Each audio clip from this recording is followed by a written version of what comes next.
Τα πράγματα είναι δύσκολα. Ξύπναγα παίζοντας ποδόσφαιρο και τριγυρνούσα σε όλες τις σαλάνες. Αυτός ο αλυταράς ήταν σχεδόν στρατιωτική η ζωή εκεί πέρα. Υπάρχει μια σκοτεινή πλευρά και εκεί. Ό,τι έκανα έπιανε. Και υποτίθεται ότι θα πήγα στο Παναθηναϊκό. Μέχρι που έκανε μια μπαγαποδιά ο Παναθηναϊκός, δεν ξέρω τι κάνατε ή τι δεν κάνατε, ο Νικολάου στην ΑΕΚ. Έτσι λοιπόν έγινα εγώ αεκτζής. Εκείνη την ημέρα ήμουνα θεός. Έρχεται ο Πούσκας, μου λέει φύγε. Ο Μίμης ο Μελισσανίδης μου λέει δεν είσαι μόνο ο καλύτερος, είσαι και τσάμπα. Και μου λέει δεν φεύγεις, μου λέει τίποτα με τίποτα. Δεν το βάζα κάτω όμως. Φίλοι και φίλες, χαίρετε. Άλλο ένα επεισόδιο Grand League Interviews είναι πανέτοιμο να ξετελιχτεί μπροστά σας. Παρέα με τον Σταύρο Καζατζόγλου σήμερα, το επεισόδιό μας αφώς έχει αέρα της ΑΕΚ. Ο σημερινός μας καλεσμένος είναι άρρηκτα συνδεδεμένος με την ΑΕΚ. Ήταν και ποδοσφαιριστής, έπαιξε και στην Εθνική Ελλάδος και δόκτορ ορθοπαιδικής και πάρα πολλά άλλα, τα οποία ο ίδιος με πολύ χαρά θα μας τα μοιραστεί εδώ πέρα μαζί μας. Σταύρο, ο λόγος σε εσένα για να μας παρουσιάσεις. Θέλω καταρχήν να ευχαριστήσω, γιατί είναι πολύ μεγάλη υπόθεση για όλους εμάς ότι μας τιμά με την εμπιστοσύνη του κύριος Λάκης Νικολάου, Παντελής Νικολάου, όπως τον έχουμε μάθει όλα αυτά τα χρόνια. Είναι πάρα πολύ σημαντικό άνθρωποι με τη δική του προσωπικότητα, τη δική του εμβέλεια και τη δική του τεράστια πορεία στον χρόνο να μοιράζονται μαζί μας όλη αυτή την ιστορία. Αντιλαμβάνεστε πως είναι πάρα πολύ σημαντικό και δείχνει ότι όλο αυτό που κάνουμε έχει κερδίσει την εκτίμησή σας, την εκτίμηση του κόσμου και συνεχίζουμε με έναν άνθρωπο που πραγματικά έχουμε να διαβούμε μια ολόκληρη ιστορία των τελευταίων 50 ετών στην ΑΕΚ, στο ελληνικό ποδόσφαιρο, στην ελληνική κοινωνία, γιατί ο Λάκης Νικολάου, ακριβώς όπως είπε και η Κάτια, είναι ένας άνθρωπος με πολυσχετή προσωπικότητα που έχει γράψει τη δική του πορεία και έχει πάρα πολύ μεγάλη ουσία. Γιατρέ, σας ευχαριστούμε πάρα πολύ. Τιμή μας. Είμαστε πολύ χαρούμενοι που είμαστε. Εγώ ευχαριστώ για την πρόσκληση. Λοιπόν, επειδή έχουμε να πούμε πολλά, δεν θα αφήσω άλλα τέτοια πράγματα να τα γύρω-γύρω. Θέλω να ξεκινήσω, επειδή ζούμε σε μια δύσκολη κατάσταση και ξέρω ότι είσαστε πολύ ευαίσθητος και με τα κοινωνικά θέματα. Εσείς έχετε ξεκινήσει με πολύ δύσκολα παιδικά χρόνια, μια Ελλάδα που έβγαινε από τον εμφύλιο, γεννηθήκατε στην Ήο και είχατε την δίψα να ξεχωρίσετε, να σπουδάσετε, μπήκατε εσόκλειστος σε σχολές στις Πέτσες, την Αναργύριο και την Κοριαλίδιο, κάπως έτσι νομίζω. Αναργύριος, Κοριαλένιος, Κοριαλένιος, ναι. Περιγράψτε μας λίγο αυτή την ιστορία. Γεννήθηκα στην Ήο γιατί η μητέρα μου είναι από την Ήο. Ο πατέρας μου, η μητέρα μου ΜΕΑ, σπούδαζε ΜΕΑ στο Αλεξάνδρας. Ο πατέρας μου ήταν γιατρός στο Αρετέιο δίπλα. Γνωρίστηκαν στον πόλεμο στην Αλβανία. Η μητέρα μου ήταν στον Ερυθρό Σταυρό, Ερυθροσταυρίτσα της εποχής, και γνωριστήκανε και παντρευτήκαν το 1946. Εκείνη την εποχή καθηγητής ορθοπαιδικής ήταν ο Πέτρος ο Κόκαλης, ο πατέρας του γνωστού Σοκράτη Κόκαλη. Ο Πέτρος ο Κόκαλης, δεν ξέρω για ποιο λόγο, δικός του λόγος, κάποια στιγμή πήρε τα βουνά και έγινε υπουργός παιδείας. Στην κυβέρνηση του Βουνού, ναι. Ναι, στην κυβέρνηση του Βουνού, παιδείας και υγείας στην κυβέρνηση του Βουνού. Αμέσως η κινητοποίηση ήταν ότι όλο το επιτελείο του, ήταν επιμελητής ο πατέρας μου στην κλινική του, όλο το επιτελείο του χαρακτηρίστηκε. Ένας φίλος του, Στράτος, από την περιοχή της Αμφιλοχίας, όπου ο ίδιος είχε γεννηθεί και είχε μεγαλώσει, του είπε, μάλιστα ήταν μέλος της κυβέρνησης τότε, του είπε, της γνωστής οικογένειας των στρατέων πολιτικών πολλά χρόνια, του είπε, Κωστάκη, τώρα παντρεύτηκε στην Άννα, δεν πάτε στο νησί, τα πράγματα είναι δύσκολα. Και έτσι πήγε στην Ήο. Μάλιστα. Και έτσι γεννήθηκα στην Ήο. Αλλά το 1952, που τα πράγματα ησύχασαν, γυρίσαμε στην Αθήνα και πήγαμε στο Περιστέρι. Έγινε γιατρός στο ΙΚΑ του Περιστερίου και σιγά σιγά άρχισε να φτιάχνει την προσωπική του δουλειά. Καταλαβαίνετε τότε πώς ήταν το Περιστέρι. Αλάνε. Μια απλά. Αλάνες πολλές, πολλές παράγκες, πολλοί πρόσφυγες τότε είχαν καταφύγει στο Περιστέρι. Είχαμε μάλιστα 3 περιοχές που ήταν γεμάτο παράγκες. Σιγά σιγά ήρθαν και τα αδέρφια του, όταν τότε με το γεγονός της αστιφιλίας ήρθαν από την νεοφιλοχία, ήρθαν και τα αδέρφια του. Ο ένας ήταν μάλιστα Τσαγκάρης, ο αγαπητός μου θείος Χρήστος, ο οποίος στο τσαγκαρά δικό του, και ήταν αεκτζής και αυτός, στο τσαγκαρά δικό του σύχναζαν πολλοί ποδοσφαιριστές. Τους έφτιαχνε τα παπούτσια τότε της εποχής.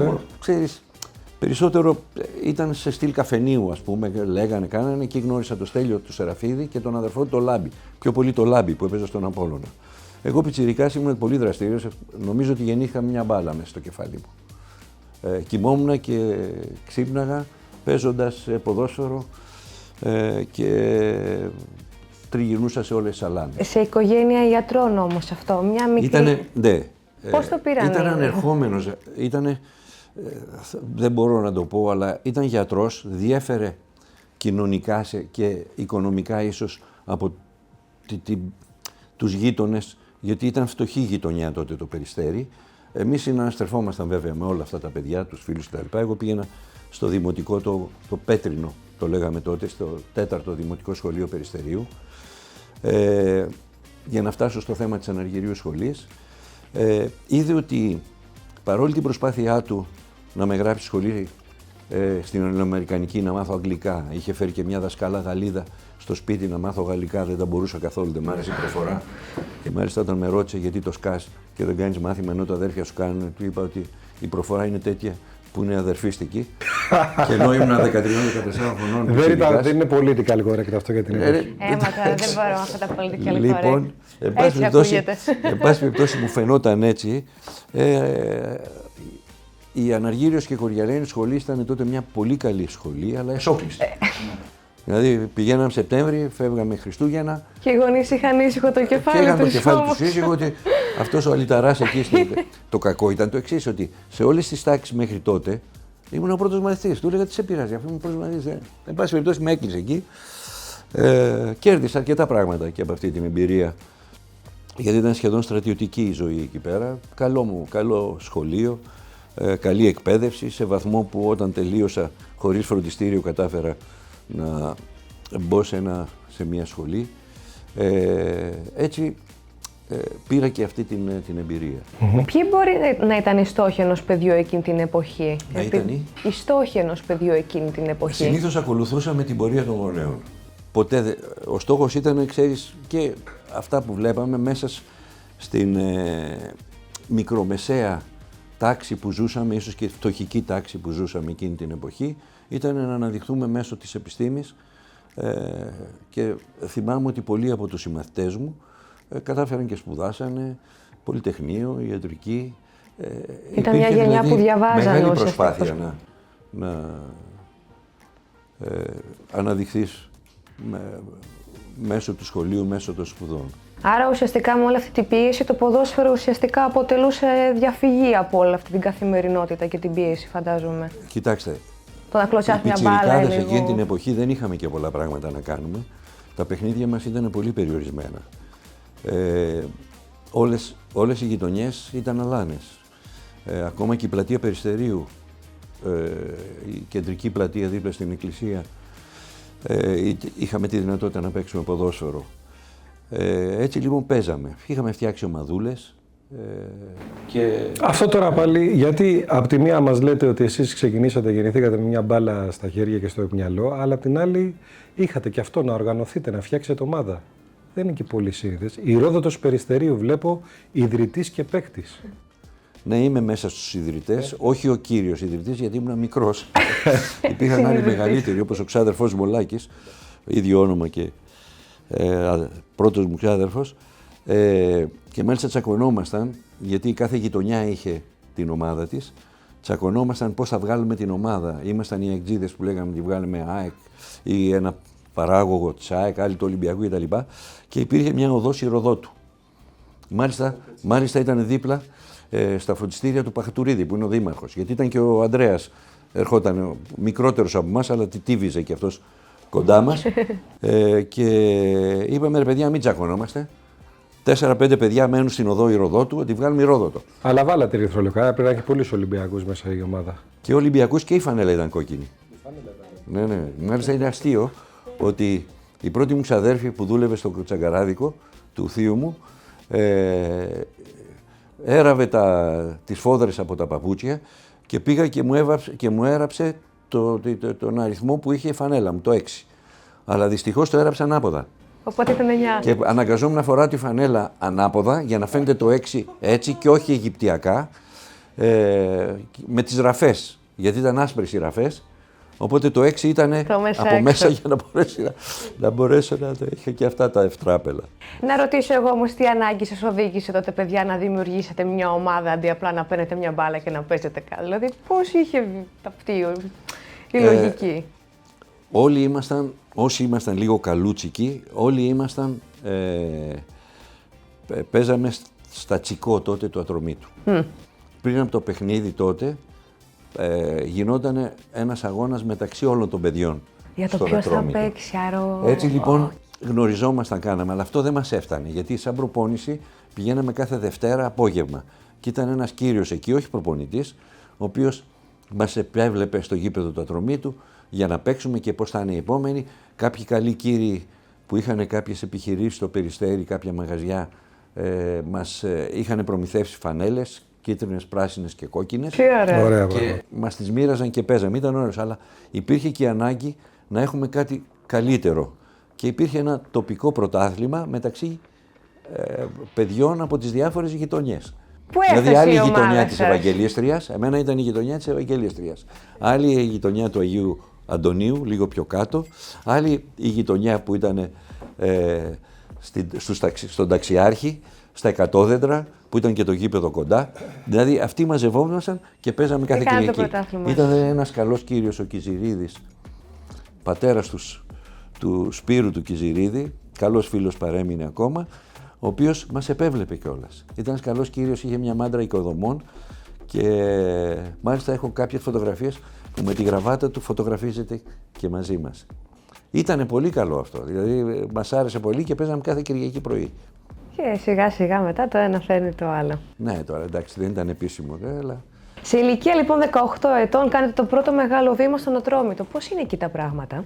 Ο πατέρας μου αγαπούσε το ποδόσφαιρο. Ήταν μάλιστα ποδοσφαιριστής και στη Νικόπολη Περβέζης, όταν πήγαινε γυμνάσιο. Και επειδή ήταν και μέλος της ΕΠΣΑ, ήταν αντιπρόεδρος στην ομάδα του Ατρωμίτου. Πρόεδρος ήταν πάλι ένας πρόεδρος της ΕΠΣΑ τότε, ο Νίκος ο Τσακύρης, που ήταν πρόεδρος του Ατρόμητου. Έτσι λοιπόν, ήταν πολύ εύκολο για μένα να είμαι κοντά στον Ατρόμητο και γυρίζοντας από την Αναργύριο, όπου αν μη τι άλλο ο αθλητισμός αποτελούσε ένα μεγάλο μέρος της ζωής μας, σε όλα τα αθλήματα, και φαίνεται ότι 3-4 ήμασταν πολύ καλοί. Μάλιστα ο Λαβούτας, ο Δημήτρης, πέθανε το παιδί αυτό, έπαιξε στον Ολυμπιακό, Δημήτρης Λαβούτας. Ένας άλλος ο Κορούλης στον Πανετιακό. Ο Ψωμιάδης, ο γνωστός Ζωρό της Θεσσαλονίκης, ήταν και αυτός απόφοιτος, ο Παναγιώτης ο Ψωμιάδης. Ο Πανίκας, ναι. Και αυτός πολύ καλός ποδοσφαιριστής. Εγώ γυρίζοντας λοιπόν στο Περιστέρι και κάθε φορά που ήταν Χριστούγεννα, Πάσχα κτλ., τσουκ ήμουνα στο γήπεδο. Συμμετείχα εκεί. Γυρίζοντας λοιπόν, φάνηκε ότι ήμουνα καλός. Μάλιστα είχα ανδρωθεί τότε, γιατί στην αρχή ήμουνα πάρα πολύ κοντός, μετά ξαφνικά ψήλωσα και έκανα και έπαιξα στη δεύτερη ομάδα. Μετά από τη δεύτερη ομάδα, 17 χρονών μάλιστα, το 66, ναι, 17 χρονών, με βάλαν στην πρώτη ομάδα center back. Center back. Έκανα 3 παιχνίδια σαν center back τότε, θυμάμαι, γιατί μετά έφυγα για σπουδές στην Ιταλία. Είχα μπει στη Φυσικομαθηματική Θεσσαλονίκης, Ιωαννίνων, μόλις είχε γίνει το Πανεπιστήμιο Ιωαννίνων. Τότε ήταν το σύστημα μπακαλωρεά, δεν διάλεγες δηλαδή ζώνη και τα δίνες όλα τα μαθήματα. Και θεωρήθηκε και επιτυχία το ότι χωρίς φροντιστήριο καταφέραμε και μπήκαμε στο Πανεπιστήμιο αρκετοί από εμάς που ήμασταν στις Πέτσες, στην Αναργύριο. Δεν άρεσε στον πατέρα μου το γεγονός ότι μπήκα. Τον φόβησε το γεγονός ότι με το που θα ξεκινούσα να κάνω φοιτητική ζωή, εγώ ήμουνα στο ποδόσφαιρο. Μάλιστα ήταν και σαν δικαιολογία αυτή το ότι με έδιωξε, γιατί του είπα ότι με έδιωξες και με στέλνει στην Ιταλία να σπουδάσω για να κάνω μεταγραφή στην Αθήνα. Πώς το πήρατε όμως εκείνη τη στιγμή? Πολύ άσχημα. Πολύ... Ναι, του λέω: κοίτα, δεν θέλετε, λέω στην οικογένεια, λέω: τι γίνεται? Τη μια με στέλνει στις Πέτσες. Την άλλη τελειώνω. Δείχνω ότι έχω δυνατότητα Να κάτσω να κάνω. Με έχεις βάλει και ένα χρόνο νωρίτερα, γιατί είχα ένα χρόνο νωρίτερα. Δηλαδή, εγώ ήμουν με αυτούς που είχαν γεννηθεί ένα χρόνο νωρίτερα στο σχολείο. Σαν γυναικολόγος έγραψε η ημερομηνία γεννήσεως. Όπως ήθελε να γράψει. Όπως ήθελε να τη γράψει για να πάω ένα χρόνο νωρίτερα. Δεν υπήρχαν νηπιαγωγεία τότε, ούτε οργάνωση. Και σου λέει, άσε να κερδίσουμε ένα χρόνο. Και πήγα από πιο μικρός. Έτσι λοιπόν, λέω με 17 χρονών τώρα, θα κάτσω να μελετήσω, θα κάτσω να πάω φροντιστήριο, θα μπω σίγουρα στην ιατρική. Εδώ μπήκα και χωρίς τίποτα με τα μόρια που τότε μαζεύαμε. Μου λέει, όχι, πας να τελειώνεις. Αργότερα μου εκμυστηρεύτηκε ότι ο λόγος ήταν ότι ήδη είχα μπει στην ομάδα του Ατρομήτου. Ήδη είχα ξεκινήσει να είμαι βασικός 17 χρονών στον Ατρόμητο. Θυμάμαι, έπαιξα το πρώτο παιχνίδι με τον Αργοναύτη, ακόμα τα θυμάμαι. Πολύ περισσότερο θυμάμαι τον Ατρόμητο από ότι την ΑΕΚ. Γιατί ήταν σε πολύ νεανική πλευρά και το Περιστέρι ήταν πιο ευαίσθητες καταστάσεις. Ναι. Έχω έξω μια φωτογραφία, αν τη δείτε. Ένας ξένος υπήρχε. Ένας ξένος υπήρχε εκείνη την εποχή. Δεν ήταν από το Περιστέρι. Αυτό, ήταν όχι ξένος. Ναι. Αυτός ήταν ο ξένος. Όλοι ήμασταν συμμαθητές. Ναι. Γέμιζε το γήπεδο γιατί ήμασταν της γειτονιάς, ήμασταν τα παιδιά. Τα παιδιά της γειτονιάς. Έτσι λοιπόν είχα παίξει 3 είδη παιχνίδια, σου λέει αυτός εδώ πιθανό να παρασυρθεί. Και έτσι πήγα στην Ιταλία. Αλλά και εκεί του την έσκασα. Ναι. Υπάρχει μια σκοτεινή πλευρά εκεί. Πολύ σκοτεινή πλευρά. Αυτή είναι πολύ σκοτεινή. Και συνδυάσατε εκεί και σπουδές και ποδόσφαιρο. Δεν είναι πολύ διάσημη αυτή η σκοτεινή πλευρά, γιατί πηγαίνοντας στην Ιταλία και θυμωμένο παιδί 17 ετών, ούτε πάτησα στο πανεπιστήμιο, έκανα παρέες, όπου έβρισκα σινεμά έμπαινα μέσα. Έμαθα άπτεστα τη γλώσσα, γιατί έμενα στην Casa dello Studente και σε χώρους όπου ήταν πολλοί φοιτητές. Ήμουν θυμωμένος με τους γονείς μου, δεν τους τηλεφωνούσα, δεν τους έγραφα. Μια-δυο φορές όταν με έπιανε η κατάθλιψη έγραφα λιβελογραφήματα λέγοντάς τους το τι άκαρδοι γονείς είναι και ότι σκέφτονται μόνο τη δουλειά τους και τίποτα άλλο. Ήμουν άδικος, σε πάση περιπτώσει. Οπότε έδωσα εξετάσεις, πέρασα τη γλώσσα, αλλά δεν είχα πατήσει στο πανεπιστήμιο. Και μάλιστα παίζαμε κοντά στην Casa dello Studente, εκεί που συχνάζαμε, ήταν τα τείχη του Μπάρι, γιατί στο Μπάρι ήταν το μέρος που πήγα στην Ιταλία, ήταν τα τείχη του Μπάρι και η Τάφρος είχε αυτό το ωραίο πράσινο χορτάρι και κατεβαίναμε κάτω, παρότι μας κυνηγούσαν καμιά φορά, αλλά καταφέραμε και παίζαμε δίτερμα. Έλληνες με Ιταλούς, Ιταλοί με όλους τους ξένους, τέτοιες ομάδες. Με είδε λοιπόν ένας τύπος εκεί, μου λέει είσαι καλός, από αυτούς που είχαν τα σφαιριστήρια, γιατί η περιοχή ήταν γεμάτη γύρω από τους φοιτητές. Και μου λέει, είσαι καλός, μου λέει, θες να παίξεις μπάλα. Λέω, τι να πω στον πατέρα μου τώρα. Μου λέει, είναι μια ομαδούλα η οποία παλεύει να ανέβει τρίτη εθνική τότε στην εθνική και έχει έναν προπονητή, τον Εραίο Ρόκο, ο οποίος ήταν προπονητής της Εθνικής Ιταλίας, της Μίλαν, τότε και στην απόσυρσή του είχε πάει στη γενέτειρα της συζύγου του και έμενε εκεί, μεγάλος άνθρωπος. Και την προπονεί και προσπαθεί, λέει, να σε πάω εκεί. Και λέω, μα έχω δελτίο εγώ στον Ατρόμητο, δεν μπορώ, λέω, έχω ήδη δελτίο. Άσε, λέει, εδώ είναι Μπάρι, μη φοβάσαι. Και πήραν το τεσσερίνο μου, του Πανεπιστημίου δηλαδή, την ταυτότητα, σβήσανε το Νικολάου, σβήσανε το Ου και έγινα Νικόλα και επειδή το Παντελής πήγαινε ωραία, σβήσαν το S και ήμουνα Νικόλα Παντέλη. Το επώνυμο ήταν Παντέλη. Ιταλικό, ναι, ήταν Ιταλικό το όνομα. Ήταν Παντέλη, ήμουν Παντέλη. Έπαιξα κανένα πεντάμινο εκεί, ανέβηκε η ομάδα, μου έμαθε να παίζω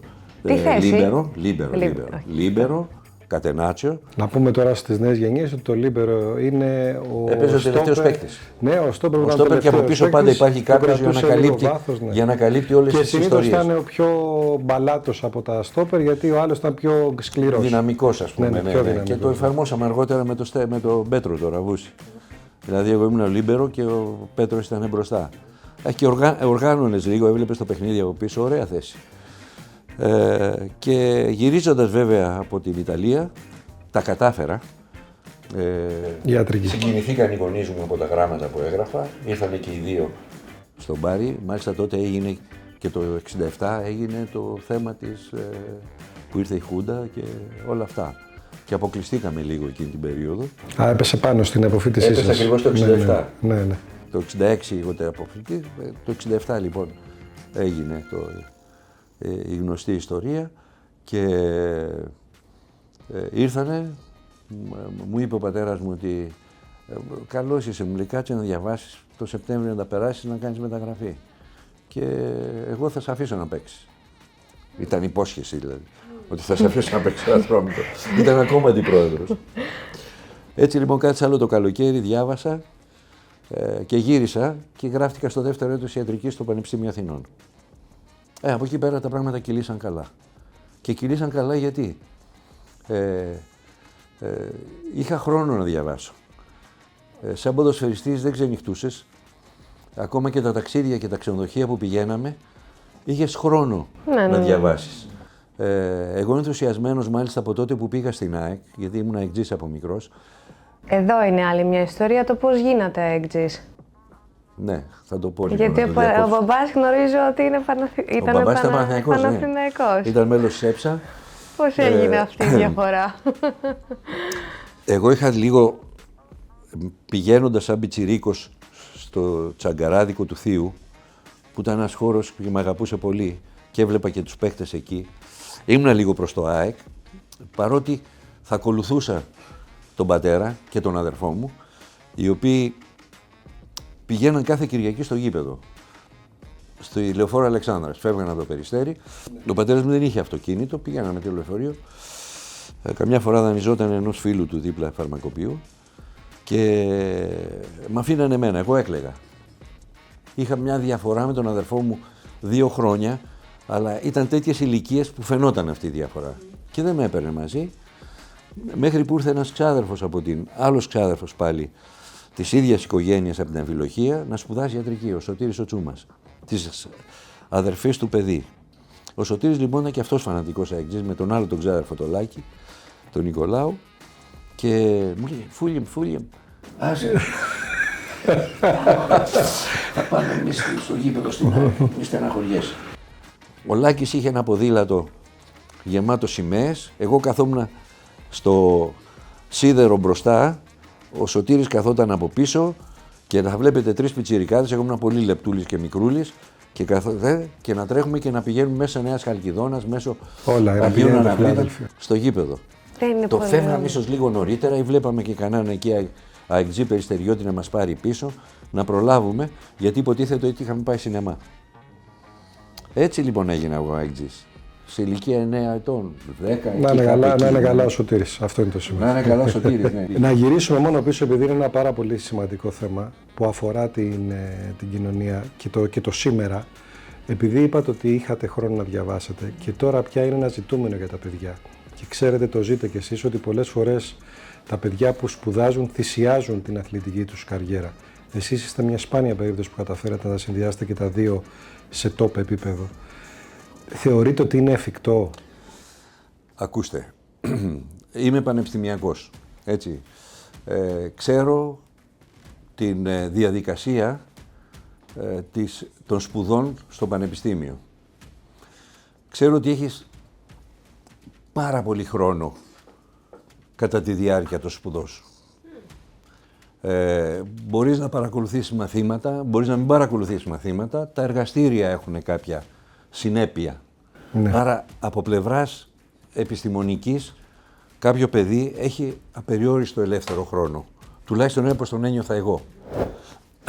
Παρακολουθούσα κάποια μαθήματα, αλλά στην ουσία παρακολουθούσα τα εργαστήρια κατά τη διάρκεια της φοιτητικής μου ζωής. Είχα χρόνο τότε για 3 ώρες το απόγευμα να τις διαθέσω για προπόνηση. Έστω και για καθημερινή προπόνηση. Τις πρωινές απογευματινές προπονήσεις λίγο πολύ τις έχανα, γιατί ίσως είχα εργαστήρια, ίσως είχα κάποιο μάθημα που θέλω να παρακολουθήσω. Η σωστή παρακολούθηση στο πανεπιστήμιο, δεν ξέρω για τις άλλες σχολές, αλλά στην ιατρική ήταν εύκολη να γίνει χωρίς να χάνεις πολύ χρόνο από τη ζωή σου. Το πρώτο είναι αυτό. Το δεύτερο είναι ότι όντας ποδοσφαιριστής και εκείνη την εποχή δεν μπορούσες να ξενυχτήσεις. 10 η ώρα γινόταν και έλεγχος μάλιστα. Άρα είχες χρόνο. Είστε σίγουρος? Γιατί πολλούς από τη γενιά εκείνη θυμάμαι να ξενυχτάνε στα κλεφτά. Στα κλεφτά, εντάξει, στα κλεφτά. Αλλά στην ουσία εντάξει, και δεν γινόταν και κάθε μέρα. Έτσι λοιπόν είχα χρόνο να διαβάσω. όταν γινόντουσαν εξετάσεις, γιατί εκεί ήταν το κρίσιμο σημείο. Να έχεις χρόνο σε εξετάσεις. Ξενοδοχείο. Έμαθα τάβλη, έμαθα σκάκι. Μάλιστα ήξερα σκάκι, αλλά όταν ήρθε ο Μπάγεβιτς που του άρεσε το σκάκι, μου βγάζε την πίστη όταν σταματούσε το τάβλι να παίξουμε και λίγο σκάκι, γιατί δεν ξέραν πολύ σκάκι. Έμαθα πόκα, έμαθα πόκερ, μέχρι και ζάρια έμαθα. Από όλα. Στο Καστρί που μέναμε στην αρχή όταν πήγα, με τον Στάκοβιτς, που μας κρατούσε 5 μέρες στο ξενοδοχείο, 6 μέρες στο ξενοδοχείο. Δηλαδή παίζαμε την Κυριακή και μας πήγαινε από την Τετάρτη. Σίγουρα από την Παρασκευή, αν δεν παίζαμε Τετάρτη, Κυριακή, μας κρατούσε όλη τη βδομάδα μέσα. Καταλαβαίνετε τι γινότανε. Εντάξει, τα μάθα όλα. Έμενε χρόνος μετά, είχα καιρό, διάβαζα τι άλλο να κάνω. Το δέκαλο ήταν το εξής, ότι είχα την ανοχή των καθηγητών. Ιδίως στις εξετάσεις τις προφορικές, που πολλές από τις εξετάσεις στην ιατρική είναι προφορικές. Δεν είναι το πώς θα γράψεις, τι θα γράψεις. Περισσότερο παίζει ρόλο η συζήτηση πάνω στα θέματα, η ανάπτυξη κάποιου ιατρικού θέματος. Οι καθηγητές δεν πιστεύαν ότι εγώ μπορούσα να ξέρω. Με βλέπαν, σου λέει διάσημος ποδοσφαιριστής, είναι εθνική ομάδα, παίζει, με ξέραν όλοι και δεν θα ξέρει. Εντάξει. Το λίγο που έξερα, για αυτούς ήταν πάρα πολύ. Το 5 γινόταν 7. Το 7 γινόταν 9. Μακάρι να τα ακούσουμε. Μάλιστα έφτανε και στο 8, μου βάζαν και 10. Okay. Το άριστα. Δηλαδή, σου λέγανε αυτός, εντάξει, σου λένε ναι. αυτός δεν θα ξέρει. Όταν λοιπόν με βλέπαν ότι, εντάξει, ήξερα. Δηλαδή δεν ήμουνα ο άσχετος, πήγαινα έτσι για να περάσω. Έτσι λοιπόν δεν ήταν καθόλου δύσκολο για μένα, το χάρηκα, δεν στερήθηκα τίποτα. Ίσως θα μου πείτε, δεν είχες άλλες, ξέρω εγώ, ιδιαίτερες διαθέσεις. Δεν σου άρεσε το κάπνισμα, δεν σου άρεσε το ξενύχτη, δεν σου αρέσαν τα μπουζούκια, δεν σου αρέσανε τα κλαμπ, δεν σου αρέσανε τα μπαρ. Όχι, εμένα μου άρεσε να παίζω μπάλα. Ναι. Όταν δεν είχα την τύχη να είμαι με αυτούς που θαύμαζα, στην αρχή τους περιστεριώτες, τους ποδοσφαιριστές του Περιστεριού που από μικρός πήγαινα στο γήπεδο και αργότερα όταν πήγα στην ομάδα της καρδιάς μου, εκεί ήταν πλέον, τους κοίταζα με θαυμασμό. Είναι μια ιστορία με τον Μίμη τον Παπαγιάννου, η οποία έχει μεγάλη πλάκα. Γιατί ήταν η λατρεία μου ο Μίμης ο Παπαγιάννου. Και ήθελε, μόλις είχα πάει στην ΑΕΚ, δεν είχα κλείσει χρόνο και χρειαζόταν ένα είδος νοσηλείας η αδερφή του, το χωριό. Γυναικολογική νοσηλεία. Και του λέμε, είναι του Νικολάου, έχει κλινική ο πατέρας του. Και είναι γυναικολόγος. Την κατεβάζει λοιπόν και ξεκινάμε και πάμε στην κλινική. Εγώ δεν είχα σπίτι έξω από την κλινική. Μέναμε στην κλινική. Το σπίτι του πατέρα μου ήταν μέσα στην κλινική. Μια γωνιά τη κλινική ήταν το σπίτι.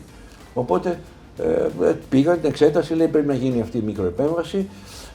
Του λέω Μίμη, τώρα μην κάθεσαι έξω εδώ, πάμε στο δωμάτιό μου. Και πήγαμε στο δωμάτιο. Μπαίνοντας λοιπόν στο δωμάτιό μου, το παιδικό μου δωμάτιο, βλέπει μια χάρτινη αφίσα του από χαρτόνι, την οποία είχα αγοράσει βγαίνοντας από το 2-1, μόλις γύρισε από την περιοδεία του με τον Παναθηναϊκό. Έξω από το γήπεδο πουλάγανε τέτοιες αφίσες και τότε δεν υπήρχε ηλουστρασιόν.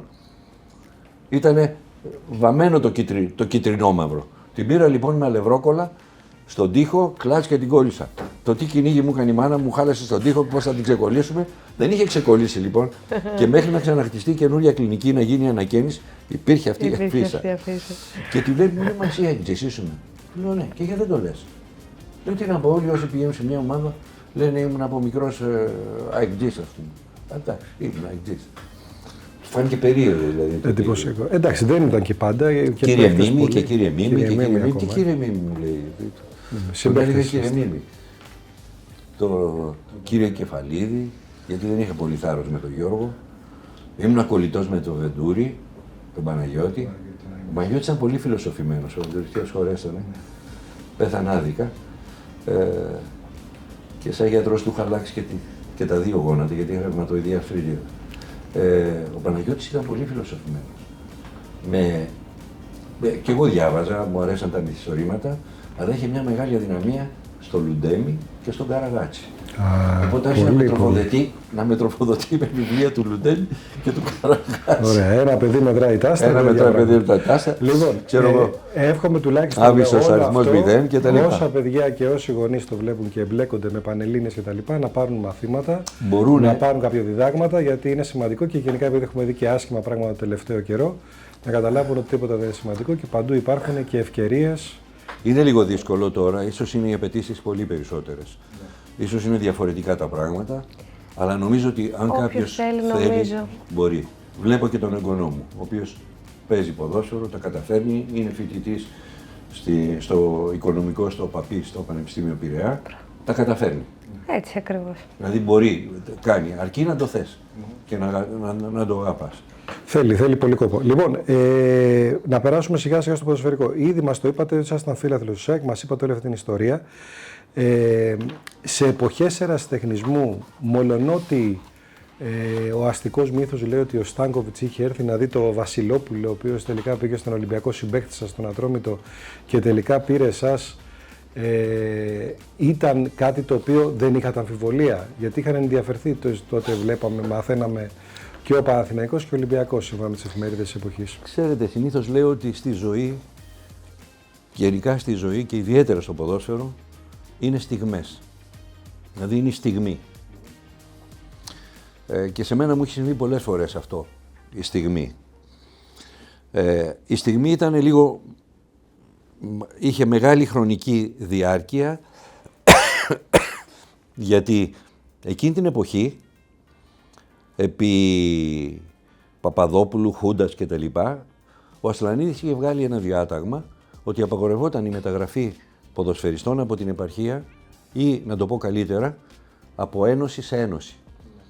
Οι μεταγραφές θα γινόταν εντός της Ποδοσφαιρικής Ένωσης. Έψα, ξέρω εγώ, Θεσσαλονίκης, Αθηνών κτλ. Έτσι λοιπόν βρέθηκε η εποχή αυτή, την οποία εγώ είχα αρχίσει στα 20 μου χρόνια να δείχνω ότι μπορώ να σταθώ σε μια ομάδα, να περιοριστεί πολύ ο αριθμός των παικτών που θα μπορούσαν να πάνε σε αυτές τις τρεις μεγάλες ομάδες της Αθήνας. Παναθηναϊκό, Ολυμπιακό και ΑΕΚ. Και κάπου τα είχαν μοιράσει. Ο Γιώργος ο Βασιλόπουλος ήταν παίχτης ήταν μια ομάδα σαν παίχτης. Φοβερός. Καμία σύγκριση με μένα. Ήταν 2-3 χρόνια πιο μεγάλος από μένα, ήταν αδερφικός μου φίλος. Πηγαίναμε μαζί στο ίδιο δημοτικό, αργότερα στο ίδιο γυμνάσιο, αλλά ήταν μια ομάδα ο Γιώργος. Καμία σύγκριση. Δηλαδή αν το βάζαμε έτσι. Δεν είμαι μετριόφρον, είμαι αντικειμενικός εδώ. Αν μιλήσουμε και μια και μιλάμε για ποδόσφαιρο, ο Ατρόμητος έχει βγάλει, δεν θα πάρω πολύ μακριά, τον καλύτερο ποδοσφαιριστή που μπορούσα να πω, τον Ράμφο, τον Άγγελο. Μάλιστα. Ο Άγγελος ο Ράμφος ήταν ο καλύτερος ποδοσφαιριστής του Ατρομήτου ever. Από πάντα. Έστω και αν έχουν περάσει και άλλοι που έχουν κάνει καλή καριέρα. Μετά ήταν ο Γιώργος Βασιλόπουλος. Και μετά όλο εμείς οι άλλοι. Αρκετοί. Εκείνη δε η ομάδα, τη χρονιά αυτή που αναφέρεις, η ομάδα είχε μέσα 5-6 παίκτες πρώτης εθνικής. Παρότι ήμασταν μικροί. Ο Τσιρμιάγκος πήγε στον Απόλλωνα, φοβερός ποδοσφαιριστής ο Κέσσαρας. Ο Τσιβγούλης πήγε στο Πανελληνιακό. Δηλαδή ήμασταν ομάδα που μπορούσαμε. Είχε καλή και αυτό φάνηκε ότι την επόμενη χρονιά ανέβηκε η ομάδα. Και μάλιστα με τους παίκτες που πήρε λόγω της μεταγραφής της δικής μας. Ο Γιώργος λοιπόν πήγε στον Ολυμπιακό, ίσως τον είχαν από πριν τακτοποιήσει, και ήρθε ο Στάνκοβιτς με τον Παπασταματίου στο γήπεδο να δει έναν αγώνα για τον Βασιλόπουλο. Πριν ακόμα γίνουν μεταγραφές. Παίζαμε, το θυμάμαι το παιχνίδι. Δεν το ξέραμε βέβαια, αλλά εκ των υστέρων δεν. Παίζαμε με τον Ίκαρο. Καλή ομάδα της Νέας Ιωνίας, και πιο πολύ ο Παπασταματίου ήρθε γιατί ήταν και από την Σαφράπολη εκεί, με τον Ίκαρο. Εκείνη την ημέρα ήμουνα θεός. Δηλαδή ό,τι έκανα έπιανε, είχα βάλει 2 γκολ, επιθετικός τώρα έτσι. Έξω δεξιά, ούτε θυμάμαι το τι έπαιζα, επιθετικός, είχα βάλει 2 γκολ, ό,τι έκανα έπιανε. Ξεκούραστος, έτρεχα, τους πέρναγα όλους, τους έκανα. Ήμουν πράγματι πολύ καλός. Οπότε, να η στιγμή. Νούμερο 1, δεν μπορούσαν να πάρουν από άλλη ένωση. Δεν μπορούσαν να ζητήσουν από Θεσσαλονίκη. Άρα πεζόντουσαν λίγοι παίχτες. Οπότε με στάμπαρε ο Στάνκοβιτς. Ο Στάνκοβιτς ήθελε νέους, ψηλούς, γρήγορους και με καλό άλμα. Το αν ξέραν μπάλα δεν είχε μεγάλη σημασία. Μαθαίνετε αυτό. Ήμουνα δηλαδή στις προδιαγραφές του. Οπότε έτσι ξεκίνησε λοιπόν. Και εκεί έγινε μια ιστορία ιδιαίτερη. ο Παναθηναϊκός, όντας ο πατέρας μου Παναθηναϊκός, δούλευε μάλιστα στην κλινική του πατέρα μου ένας μικροβιολόγος, ο οποίος ήταν στο συμβούλιο του Παναθηναϊκού. Και είχαν πρημοδοτήσει και τον πρόεδρο του Ατρωμίτου τότε, τον Γαλαίο, τον Αντώνη τον Γαλαίο, ότι να πάω στο Παναθηναϊκό. Μάλιστα είχαν δώσει και 50.000 προκαταβολή εκείνη την εποχή. Και υποτίθεται ότι θα πήγα στο Παναθηναϊκό. Τώρα πώς έγινε και του Παναθηναϊκού? Ξάδερφος ροκόφιλος του πατέρα μου, από την Αμφιλοχία. Φίλος του Δωμάζου, αδερφός του Υπουργού ήταν ο Στάθης. Μεγάλη φυσιογνωμία ο Στάθης. Φίλος του Δωμάζου, λέει θα τον πάρω εγώ να τον δει ο Πούσκας. Ομάδα τότε του Γουέμπλεϊ, η εποχή του Γουέμπλεϊ τότε. Και με παίρνει και με πάει στο γήπεδο της Λεωφόρου Αλεξάνδρας. Ένα μεσημέρι. Ήρθα από το Περιστέρι με το αμάξι του και με πήγε. Με βάζουν εκεί να κάνουμε προπόνηση, με βάλουν με τη δεύτερη ομάδα, βάζω 2 γκολ. Ό,τι έκανα έπιανε. Δηλαδή στριφογυριστεί η μπάλα και τη σταματούσα λες και ήμουνα ο Πελέ. Και έλεγα τι γίνεται εδώ πέρα. Σε βαθμό που στην Αλαέβα, ο Οικονομόπουλος τερματοφύλακας, γιατί παίζαμε τη δεύτερη ομάδα υποτίθεται, στο ημιχρόνιο που θα αλλάζαμε, έρχεται ο Πούσκας μου λέει φύγε. Φύγε μου λέει, φύγε. Μαζεύστε τον. Λέω τώρα δεν άρεσα, δεν έκανα. Έρχεται έξω μου, νομίζω ήταν ο Ματζαβελάκης, αν θυμάμαι καλά, δεν ψήξερα και καλά τότε. Μου λέει μη στεναχωριέσαι, δεν θέλουμε να σε δούνε. Φύγε και θα τα πούμε με τον πατέρα σου. Έτσι λοιπόν με είχε κλείσει ο Παναθηναϊκός. Τους άρεσα πολύ. Στιγμή πάλι. Δηλαδή. Αλλά momentum. Θα μπορούσε να ήταν τελείως αντίθετο με τα τρακ, με το ένα, με το άλλο. Και μάλιστα έπιασα από τότε φιλία με τον Πούσκας, γιατί δεν είχε κανονιστεί η μεταγραφή μέχρι την τελευταία μέρα και υποτίθεται γινόταν και μάλιστα ένας αγώνας παλεμάχων στη Γένοβα. Η μελλοντική σύζυγός μου σπούδασε στην Πολόνια τότε στην Ιταλία και μόλις έδωσα εγώ τις εξετάσεις τις καλοκαιρινές και με τον αέρα ότι θα πάρω μεταγραφή, λέω στον πατέρα μου μπορώ να πάω στην Ιταλία να επισκεφτώ τους φίλους μου. Εντάξει, και πράγματι μου έδωσε και φύγει. Και πηγαίνοντας στην Πολόνια λέω με συγχωρείς, εγώ θα πάω στη Γένοβα για να δω το παιχνίδι των παλεμάχων που παίζε ο Πούσκας και φάγαμε το βράδυ μαζί και τα λοιπά. Είχα δηλαδή μια τέτοια φιλία. Μέχρι που έκανε μια μπακαποδιά ο Παναθηναϊκός, γιατί πεζότανε ο Κουβάς. Ο περίφημος Κουβάς από το Βίζαντα. Από το Βίζαντα, φοβερός ποδοσφαιριστής και αυτός, γιατί ήταν ο τρίτος που θα μπορούσε να πάρει μεταγραφή και τον έκλεισε και υποτίθεται ότι θα τον άφηνε για την ΑΕΚ. Γιατί κάνανε κάποιες συμφωνίες. Τέτοια συμβεί ήταν λίγα το. Η αγορά ήταν μικρή, να το πω έτσι.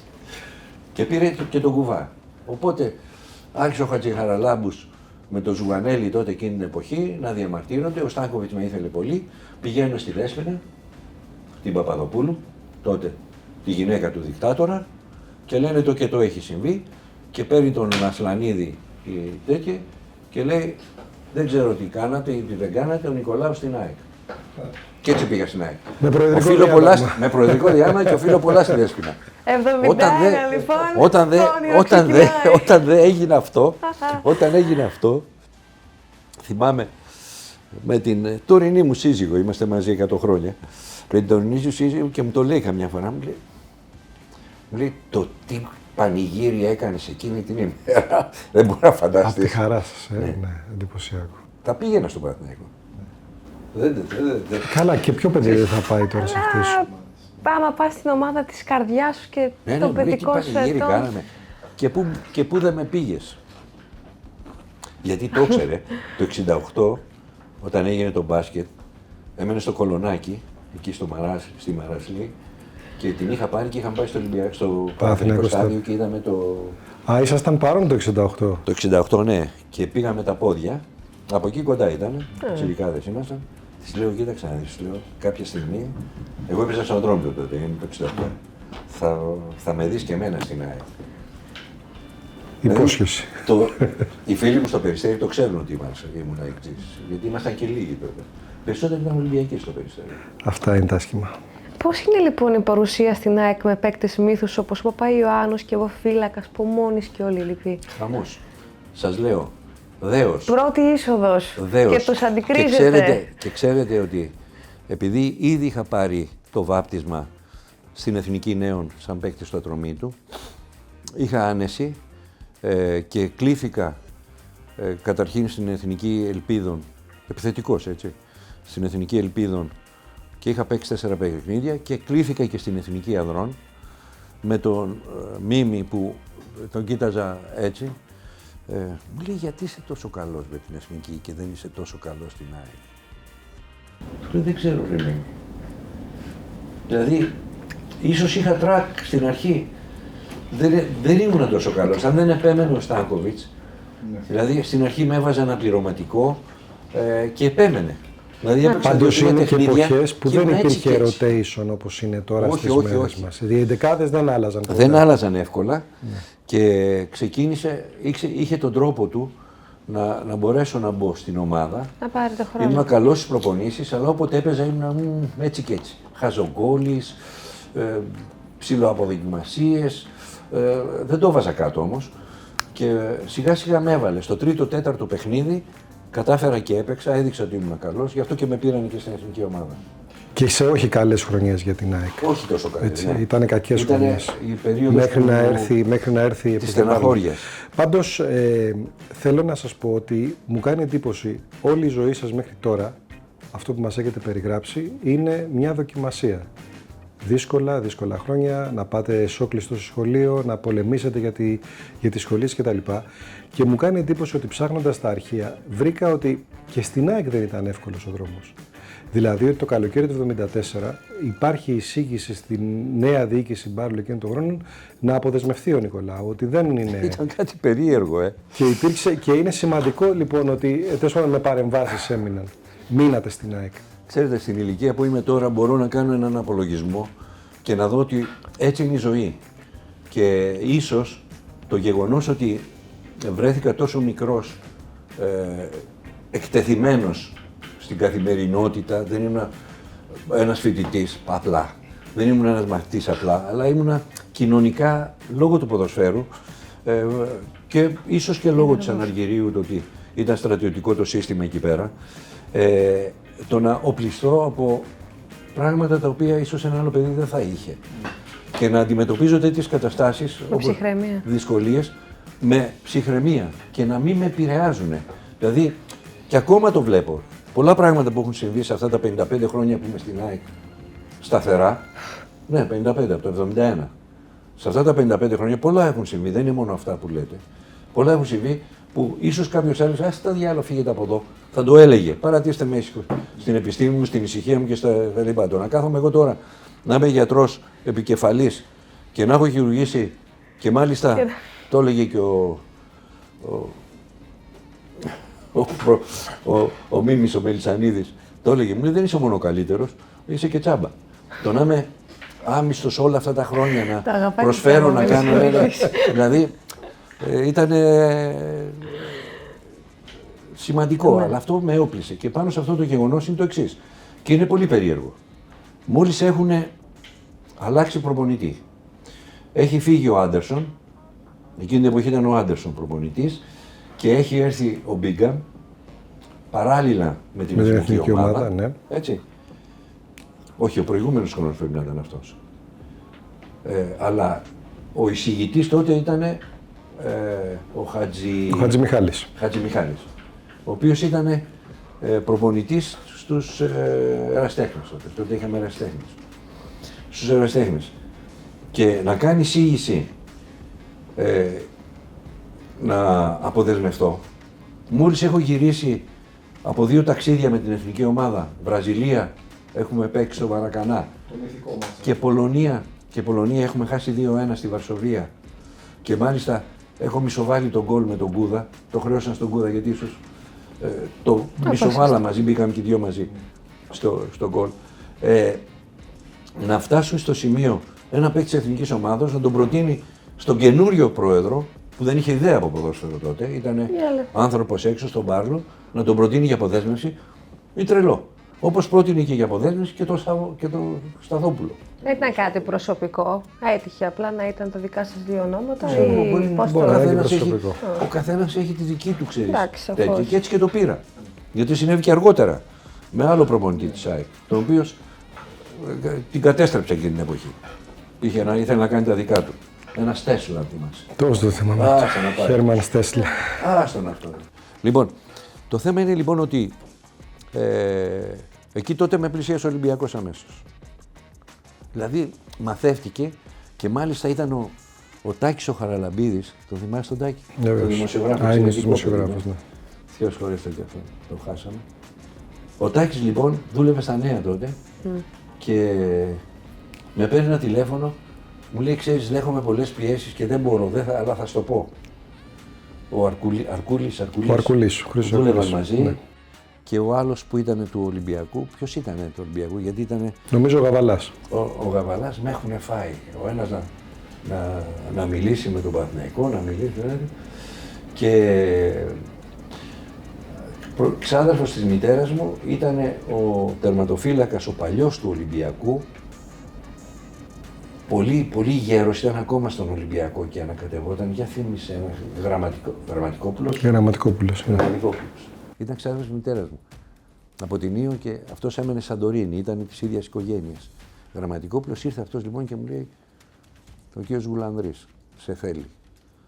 Λέω, δεν μ' αρέσει, λέω.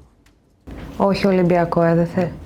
Ολυμπιακό, Παναθηναϊκό, καλύτερα Παναθηναϊκό δηλαδή τότε. Ή περισσότερο προς τον Παναθηναϊκό, γιατί υπήρχαν οι μνήμες του πατέρα μου, του αδελφού τουλάχιστον μου, μια σύνδεση. Οι οποίοι στο μεταξύ είχαν γίνει ατζίδες, δεν μπορούσαν να γίνουν και διαφορετικά. Α, το γυρίσατε.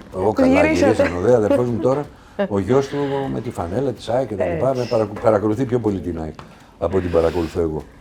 Και με φωνάζει ο Μπάρλος όμως, γιατί όταν τα πήρε, κάτι του είπανε, ψιθυριζόντουσαν. Ο Μπάρλος ήταν άνθρωπος του κολονακίου, της επαφής κτλ. Και με φωνάζει στο γραφείο του και όπως μπαίνω μέσα, στην οδό Αχιλλέως ήταν το γραφείο του. Ακόμα το θυμάμαι. Κάτι μηχανήματα από την Κίνα έφερνε τότε, δεν ξέρω. Και με βλέπει, μου λέει, εσύ είσαι και ωραίο παιδί. Και ευγενικός από ό,τι μου είπαν και τα λοιπά. Γιατί? Και έχω μάθει ότι παίζει και στην εθνική ομάδα. Τι έγινε και θέλει να σε διώξουμε. Έλαντε. Τι κάνεις, παίρνεις ναρκωτικά? Λέω, όχι. Καπνίζεις? Όχι. Βρίζεις? Τσακώνεσαι? Όχι. Λέω, μακάρι. Μακάρι να τα είχα κι αυτά. Μου λέει, και μου είχε τόσο συμπαθή, μου λέει. Αποκλείεται, μου λέει, μου είπε τη γνωστή λέξη κάνει αυτός ο Βατζημιχάλης. Τι βλακίες κι εγώ κάνει. Ο Βατζημιχάλης. Όχι, μου λέει, δεν φεύγεις, μου λέει, τίποτα με τίποτα. Και μην ξέρω να μου λέει και τα λεφτά που σου τάξαν, γιατί ξέρω ότι σου τάξανε και λεφτά πράγματι. Τότε πήγε στον Ολυμπιακό και ο Δαβουλής και ο Κρητικόπουλος. Εντάξει, ο Γουλανδρής τότε έδινε ακτολό χρήματα. Ναι. Με είχαν φωνάξει και είχαν πάει και οι τρεις μαζί στα Αστέρια, τότε καμπάνες στα Αστέρια, έμενε ο Θωρακάκης εκεί και μας έβαλε, γιατί θα σας έχουμε μαζί, όλη η εθνική ομάδα εδώ, θα το μαζέψουν το κόκκινο. Εγώ δεν ήμουν πολύ του κόκκινου εκείνη την εποχή. Ειλικρινά δεν ήμουν. Καθόλου, ήμουνα περισσότερο, δηλαδή το βλέπα λίγο πιο έτσι. Και ακυρώθηκε έτσι τέτοια. Μάλιστα του είπα ότι, ξέρεις, του λέω, υπάρχει και ένα χρέος της ΑΕΚ απέναντί μου. Μου λέει, τι χρέος? Λέω, ένα χρέος μεταγραφής. Έπρεπε να πάρω 300.000, λέω, με τη μεταγραφή μου από τον Ατρόμητο, τις οποίες δεν τις πήρα ποτέ. Και λέω, νομίζω ότι κάπως πρέπει να τακτοποιηθεί και αυτό. Άσε, μου λέει, θα τα δούμε. Ούτε που τις πήρα. Εννοείται. Ποιος ήταν ο Λουκάς Μπάρολος, γιατί και μέχρι σήμερα παραμένει μια μυθική μορφή στην ιστορία της ΑΕΚ. Πρέπει να είναι. Μιλήστε μας λίγο για τους νέους που δεν γνωρίζουν. Το θέμα με τον Μπάρολο είναι ότι συνδέθηκα τόσο πολύ μαζί του, γιατί ακριβώς θαύμαζα το χαρακτήρα του, θαύμαζα τη λεβεντιά του, ξέχωρα από την οικονομική του δυνατότητα, δεν έχει σημασία, ήταν ένας λεβέντης άνθρωπος, ήταν ένας άρχοντας με όλη τη σημασία της λέξης, όπως μπορείς να χαρακτηρίσεις κάποιον άρχοντα, σε όλα του. Ήταν ένας δίκαιος άνθρωπος. Τα 300 όμως δεν τα έδωσε. Δεν του τα ζήτησα όμως. Όχι, καταλαβαίνω. Και μάλιστα αργότερα, όταν συζητάγαμε, μου λέγε δηλαδή, του λέω, κοίταξε, δεν ήρθαμε ποτέ σε αντιπαράθεση, αλλά και τσάμπα εγώ έπαιζα. Το ότι ήμουν δίπλα στον Μίμη, τον Παπαϊωάννου, στον Πομόνη, στο Βεντούρι, δεν ήταν τίποτα για μένα. Εντάξει, ευτυχώς είχα πάρει μια αγωγή από το σπίτι, το ότι δεν μου είχε λείψει τίποτα. Ούτε αποσκοπούσα σε τίποτα. Μου αρκούσαν αυτά που έπαιρνα και έτσι ήταν η ζωή μου. Δεν μπορώ να πω, ήμουν τυχερός στο ότι δεν μου έλειψε τίποτα, έστω και αν είσαι τόσες δύσκολες εποχές όπως είπατε. Για μένα δεν ήταν δύσκολες, ήταν η καθημερινότητα όμορφη, ωραία και καλή και μακάρι να ξαναγυρνούσα. Μιλώντας για τον κύριο Μπάρλο, πόσο σημαντικό ήταν λοιπόν για μια ομάδα που παραδοσιακά δεν είχε την διοίκηση από ισχυρούς επιχειρηματίες να εμφανίζεται ένας πάπλουτος παράγοντας και να τη στηρίζει? Ο Λουκάς είχε το εξής, ότι είδε ότι θα πρέπει να στηριχθεί σε άτομα τα οποία γνωρίζουν και στελεχώθηκε από ανθρώπους οι οποίοι ξέρανε και είχε την τύχη με το που ήρθε να βρει έναν προπονητή. Δεν ξέρω πώς τον βρήκε, δεν ξέρω πώς προέκυψε ο Φάντροκ, ο οποίος ήταν μεγάλη φυσιογνωμία στο ποδόσφαιρο. Αυτή τη στιγμή παίζουμε λίγο λιγότερο από αυτά που έπαιζε ο Φάντροκ εκείνη την εποχή. Δηλαδή, σήμερα έχουμε φτάσει στο σημείο να κοντεύουμε να φτάσουμε στο ποδόσφαιρο που δίδασκε τότε ο Φάντροκ. Δυστυχώς, ο Φάντροκ δεν είχε έντονη προσωπικότητα, ίσως ήταν επηρεασμένος το ότι ήταν Τσεχοσλοβάκος, γεννήθηκε σε μια έζησε και μεγάλωσε σε μια τέτοια που δεν μπόρεσε να προβάλλει και στη συνδιαλλαγή του με την ομάδα αυτά που έπρεπε. Και παθητικά έχασε τη θέση του σε μια άσχημη περίοδο και επωφελήθηκε κάποιος άλλος όλα τα επιτέγματα που είχε. Δεν πήρε δηλαδή πρωτάθλημα ο Φάντροκ. Αλλά προετοίμασε όλα ήταν τα μια ομάδα υπόλοιπα. θαύμα. Και όχι μια ομάδα θαύμα, μας έμαθε να είμαστε ειλικρινείς, μας έμαθε να είμαστε φιλότιμοι, μας έμαθε σε συνεργασία βέβαια με τον Μπάρλο, γιατί αυτό δίδαξε και ο Μπάρλος, ότι όλα γίνονται, ότι με τη βοήθεια ο ένας με τον άλλον μπορούσαμε να βγάλουμε και ήμασταν μια ομάδα 16 θα έλεγα, 18 παιδιά που ήμασταν δεμένοι. Ένας και ένας. Σε όλα τα θέματα. Οικογένεια. Πηγαίναμε οικογενειακά όλοι μαζί, στήριζε ο ένας τον άλλον. Ήταν δηλαδή μια ομάδα που δύσκολα τη βρίσκεις. Και εγώ που έχω ζήσει την ΑΕΚ τόσα χρόνια, δεν μπορεί να ξαναγεννηθεί τέτοια ομάδα. Ακόμα και η πολύ καλή ομάδα του Μπάγεβιτς, που ήταν πράγματι μια πολύ καλή ομάδα τότε. Δεν νομίζετε ότι αυτή του Μπάρλου τα τέλη του δεκαετίας του 70 ήταν από προχθές έτρωγα με τον Μπουρουτζίκα και τον Μπάγεβιτς, συναντιόμαστε και τρώμε καμιά φορά παρείτσα έτσι και τα λέμε. Και είχαμε και δύο νέα παιδιά, έναν ορθοπαιδικό που βοηθάει τους εραστέχνες και τον Τσαχρή, τον καρδιολόγο που βοηθάει σε όλα τα καρδιολογικά θέματα και τον ρωτήσανε ποια ήταν η καλύτερη ομάδα και βγάζει από το τηλέφωνο, γυρίζει και του δείχνει τη σύνθεση της ΑΕΚ. Εσείς και ο Ντούσκο έχετε τη δυνατότητα γιατί συμμετείχατε και στις δύο ομάδες, και του 70 και του 90, οπότε έχετε μια... Συμμετείχα έτσι σαν... μια καλά, το 70 επειδή έπαιζα ίσως ήταν τελείως διαφορετικό, αλλά νομίζω ότι τα στοιχεία εκείνης της ομάδος ήταν Μπάρλος, Φάντροκ και μετά όλοι οι άλλοι εμείς. Δεν σκέφτηκε καθόλου τα έξοδα, πήρε ό,τι σωστό υπήρχε εκείνη την εποχή ποδοσφαιρικά, πήρε το Μαύρο στην ομάδα, πήρε το Δέδε, πήρε τον Σκρέκη, τον Θεοφιλόπουλο τότε, έκανε μεταγραφές στους δύο Γερμανούς, τον Τζαν Λάιτερ και τον Βάγνερ, οι οποίοι βοηθήσανε πάρα πολύ. Τον Αρβίζογλου, τον Μπάγεβιτς, αλλά ήταν πολύ καλοί ποδοσφαιριστές, μπήκανε και στο πνεύμα, δηλαδή σε βαθμό που και οι δύο τελικά ζήσαν και ζουν στην Ελλάδα, σε τέτοιο βαθμό.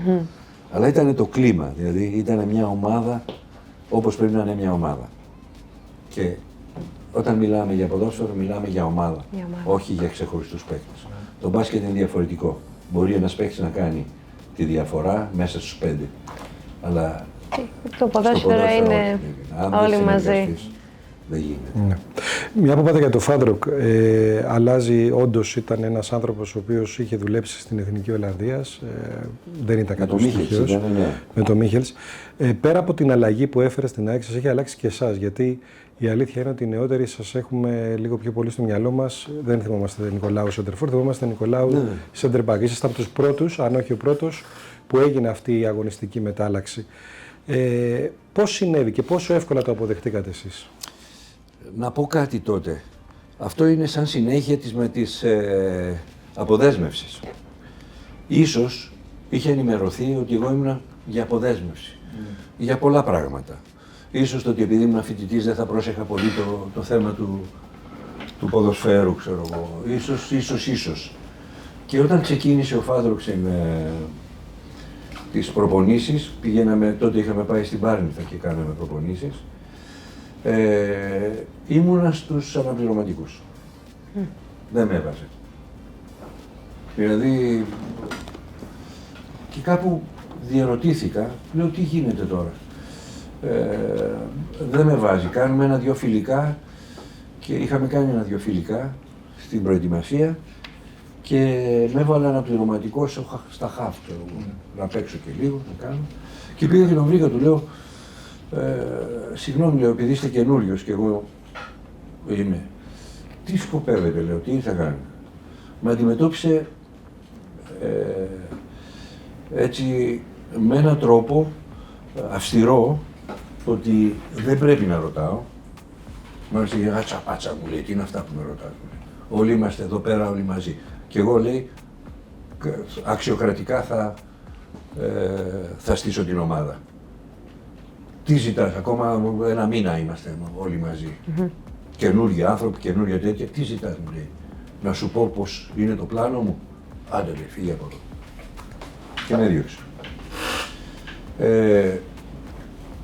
Γίνονται 2-3 άλλα φιλικά, με φωνάζει μια μέρα στο καμαράκι που είχε, μου λέει, ξέρεις κάτι, έχω παρατηρήσει, βέβαια ήταν η δυσκολία ότι δεν μιλούσε. Μιλούσαμε μέσω διερμηνέα και είχε μια μικρή δυσκολία. Ο Καζάκης ήταν ένας εξαιρετικός κύριος. Ευτυχώς μπορούσε και μετέφρασε σωστά.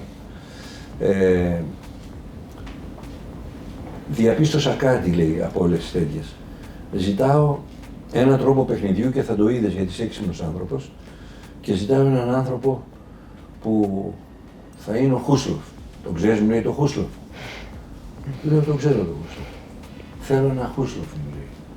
Και θέλω να σε δοκιμάσω Χούσλοφ. Του λέω, θα σου παίξεις πίσω. Ναι, μου παίξεις πίσω. Αμέσως γυρίζει το κεφάλι μου 5 χρόνια πίσω, ξέρω εγώ. Τότε που μου είπα για την Ιταλία. Ναι. Το Λίμπερο. Το ξέρεις. Και μου λέει, θέλω έναν άνθρωπο από πίσω να καθοδηγεί την ομάδα και νομίζω ότι εσύ μπορείς να δείχνεις το σύνθημα για το τεχνικό offside. Ο Φάντροκ είχε τότε αλλάξει πολλούς παίχτες. Δεξί μπακ τον Αρδίζογλου, αριστερό μπακ ήταν ευτυχώς ο Ιτζόγλου, δεξί μπακ το Μουσούρι που ήταν σεντρεφόρ κτλ. Έπαιζε δηλαδή το σημερινό ποδόσφαιρο και του άρεσε ο τελευταίος παίκτης της ομάδας με τον πρώτο παίκτη της ομάδας να έχουν απλώς 20-25 μέτρα απόσταση και η ομάδα με πλατιά και να κάνει φυσαρμόνικα. Αυτά μας δίδασκε. Δηλαδή, για πρώτη φορά εμείς είδαμε έναν άνθρωπο να πηγαίνει από το πρωί στο γήπεδο, να στείνει την προπόνησή του, να μας κάνει μάθημα πιο πριν και μετά να βγαίνουμε για προπόνηση. Έτσι μου λέει, θέλω να το δω αυτό.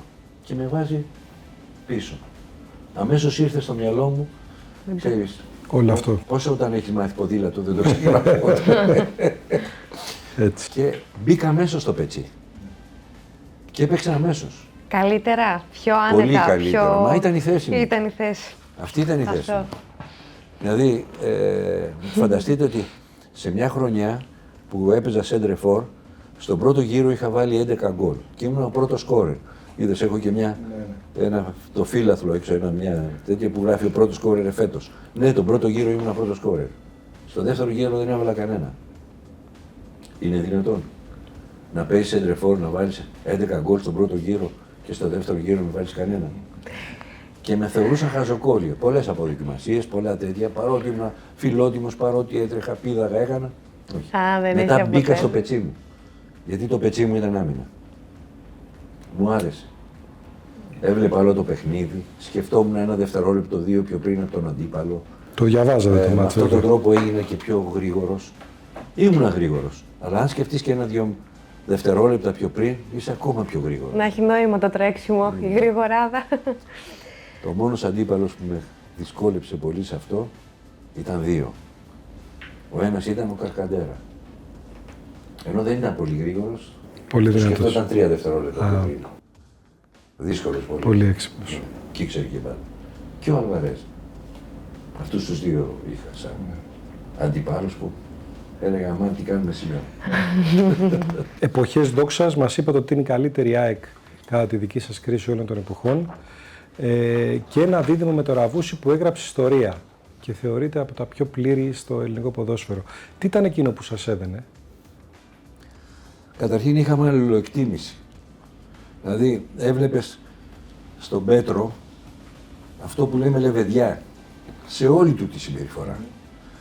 Έβλεπες ένα παιδί το οποίο είχε κάποια ελαττώματα στη σπιρτάδα, στη γρηγοράδα, αλλά έβλεπες ένα παιδί που εκμεταλλευόταν κάτι άλλο, ήξερε πολύ μπάλα. Δηλαδή, παρότι ήταν στόπερ, ας πούμε, και υποτίθεται, ήταν τόσο καλός τεχνίτης, δηλαδή ήταν και ήξερε και μπάλα, γι' αυτό κέρδισε πάρα πολλά ο Μπάγεβιτς που τον είχε και βοηθό του. Σαν βοηθό του, σαν προπονητή. Ήξερε μπάλα. Ναι. Και υπήρχε μια αλληλοσυνεννόηση με την έννοια προλάβαινε να μου πει και μερικά πράγματα, πρόσεχε εκεί, πάμε αυτό, κάνε εκείνο. Εγώ του κάλυπτα ένα άλλο τομέα. Έπεφτε το ηθικό του. Δηλαδή κάπου τον έβλεπε ότι σοκαριζότανε. Εκεί ήμουν εγώ. Θυμάμαι, ξέρω εγώ, μπήκαμε μέσα στο Κομμουνάλε στο Τωρίνο για να παίξουμε με τους Γερμανούς που μας έβαλε ο Παναγούλιας στο τελευταίο παιχνίδι να παίξουμε με τους Γερμανούς με την εθνική ομάδα. Και όπως ήμασταν δίπλα-δίπλα, μπροστά ήταν ο Χρούμπετς, Ρουμενίγκε, ο Γκέρτι Μίλερ, πώς τον λέγανε τον άλλον, και κοιτάζει και λέει κοίταξε τους λέει. Και μάλιστα ήταν και 2 πολύ ψηλοί, και ο Ρουμενίγκε πάνω λέει. Λέει πώς θα τα καταφέρουμε, θα τους ξεσκίσουμε. Έτσι, η ψυχή της ομάδας. Και να σου πω, του λέω και κάτι. Μην ακούς τον Πανάγουλια. Τεχνικό offside. 6 παίκτες offside παίζουν. Α, και κάνατε το δικό σας. Εκείνη την ημέρα έπαιζε Νικολούδης, Αρδίζογλου, Μαύρος, εγώ, Ραβούσης, μισή ομάδα. 5-5. Οι υπόλοιποι 5 ήταν. Και είχαμε και 2-3 καλούς οι οποίοι μπορούσαν να είναι από εδώ. Πήγα εγώ και τους λέω, παιδιά, παίξουμε τεχνικό offside, δεν βγαίνει αλλιώς. Οι δε Γερμανοί τρελαθήκαν, σου λέει δεν είχαν δει την Ελλάδα που παίζει με βάθος. Και ξαφνικά να παίζει τεχνικό offside. Δηλαδή βγήκανε 10 φορές τεχνικό offside στο πρώτο ημίχρονο και αποδιοργανωθήκαν τελείως. Έφυγε τελείως το σύστημά τους. Για την πορεία στην Ευρώπη, ποια θεωρείτε την πιο μεγάλη στιγμή? Εντάξει, ήταν κάτι το φανταστικό αυτό το παιχνίδι που μπορέσαμε και γυρίσαμε το 3-0. Με την Queen's Park Rangers, ναι. Θα κάνω μια σύγκριση, γιατί ναι μεν χάσαμε 3-0 στο Λονδίνο, αλλά μας είχε κλείσει η ομάδα αυτή και με τον τρόπο που έπαιζε και μέσα στη λάσπη, γιατί ήταν ένα γήπεδο, δεν ήταν απλώς λάσπη, ήταν βούρκος. Ήταν δηλαδή το χόρτο, φαινόταν ότι δεν είχε, αλλά ήταν βυθιζόσουν, ούτε να τρέξεις δεν μπορούσες. Πάση περιπτώσει, το ξέραν τα παιδιά αυτοί εκεί, αλλά μας είχαν κλείσει σε όλο τον αγώνα στη μεγάλη περιοχή και βάλαν 3 γκολ. Κάνω μια σύγκριση σε σχέση με αυτό που πάθαμε φέτος. Στην Ισπανία. Ναι. Να χάσουμε 3-0, ενώ εμείς παίζαμε το παιχνίδι μας. Δηλαδή έκανα μια τέτοια σύγκριση, λέω παιδιά να φάμε 3 γκολ. Και θυμάμαι τότε με την QVR μας είχαν κλείσει τη μεγάλη περιοχή. Δεν βγήκαμε και φάγαμε 3 γκολ, εντάξει. Εδώ να φάμε 3 γκολ. Ενώ έπρεπε εμείς να έχουμε βάλει 3 γκολ. Δηλαδή έκανα αυτή τη. Μου χτύπησε λίγο άσχημα. Για μένα ήταν το πιο άδικο αποτέλεσμα που έχω δει σε όλη μου την ποδοσφαιρική καριέρα. Και σε όλα όσα έχω παρακολουθήσει. Δεν έχω δει πιο άδικο αποτέλεσμα. Αυτό το 3-0. Δεν συζητάω το ότι δεν καταφέραμε 3-1 κλπ. Αυτό είναι δευτερεύον στοιχείο. Εκείνο το παιχνίδι. Εκεί φάνηκε η αδικία του ποδοσφαίρου. Θα μπορούσε η ΑΕΚ τότε να φτάσει και σε τελικό αν δεν είχε βρεθεί απέναντι στη Juventus? Ναι, την άλλη την ομάδα την είχαμε. Στη δε Juventus έγιναν τραγικά λάθη στο δεύτερο ημιχρόνιο. Εγώ μπορώ να το πω γιατί το κατάλαβα. Το 1-1 που έγινε 4-1. 1-1 στο ημιχρόνιο. Ναι. Και για πρώτη φορά έγινε κάτι που ευθύνεται ο Φάντροκ. Είχε στήσει την ομάδα έτσι όπως την πίστευε. Και τα βγάλαμε καλά. Μάλιστα ήμασταν και πολύ πιεστικοί στο πρώτο ημιχρόνιο. Εμείς κάναμε παιχνίδι. Το βλέπω και το ξαναβλέπω το παιχνίδι. Γιατί είχα τη δυνατότητα να το δω. Εμείς κάναμε παιχνίδι, δεν έκανε η Juventus. Μπορεί να μας έβαλε πρώτη γκολ, ισοφαρίσαμε και πιέσαμε. Και γίνεται το δεύτερο ημίχρονο. Και πάμε στα αποδυτήρια και ξαφνικά ανοίγει η πόρτα των αποδυτηρίων, μπαίνει μέσα ο Μπάρλος, μπαίνει μέσα ο Σταματιάδης, ή ήταν ο Σταματιάδης μέσα. Μπαίνει ο Σταματιάδης και 2-3 άλλοι. Τι πάτε να κάνετε εδώ, πάτε να κερδίσετε τη Juventus, κάτι τέτοιο. Και αρχίζει μια σύσκεψη εκεί και τα λοιπά. Έρχεται λοιπόν, εγώ έπαιζα δεξιμπάκ τότε. Μ' είχε βάλει να φυλάω τον Μπέντεκα. Άνετα για μένα. Είχε βάλει τον Ντόσκα λιμπέρο. Και παίζαμε θαύμα. Εγώ είχα πιάσει τον Μπέντεκα, ταυτόχρονα είχα τη δυνατότητα να φεύγω απ' έξω, είχα δυνάμεις, είχα ξεκούραστο ήμουν και μάλιστα αυτό θεωρώ είναι από τα καλύτερα μου παιχνίδια. Το πρώτο ημίχρονο. Και ξαφνικά αλλάζει. Βάζει εμένα λίμπερο, βγάζει τον Ντόσκα, αλλάζει την άμυνα, τελείωσε. Και μας κλείνουν μέσα στο καρέ. Και τρώμε άλλα 3 γκολ. Στιγμές. Αυτά που είπαμε. Στιγμές. Αυτό είναι το ποδόσφαιρο και η μαγεία του. Εκεί έγινε, δεν ξέρω τι του αλλάξαν στα μυαλά. Τι έγινε να παίξουμε πιο αμυντικά. Δηλαδή, και ήρθαν εδώ βέβαια, προσπαθήσαμε. Πείτε μας λίγο για τον Double του 78 που μέχρι το 23 δεν είχε ξανά η ΑΕΚ τέτοια επιτυχία και για εκείνο το μυθικό μάτς με τα 6 γκολ στον Ολυμπιακό. Θες να σου πω κάτι για εκείνο το παιχνίδι με τα 6 γκολ? Ναι. Μπορούσατε παραπάνω? Όχι. Όχι. Ήταν λίγο ιδιαίτερο εκείνο το παιχνίδι. Τετάρτη ήταν. Έτσι. Μόνο μάτς κυπέλου. Κυπέλου μάτς. Και έρχεται το πρωί ο Μπάρλος στο ξενοδοχείο.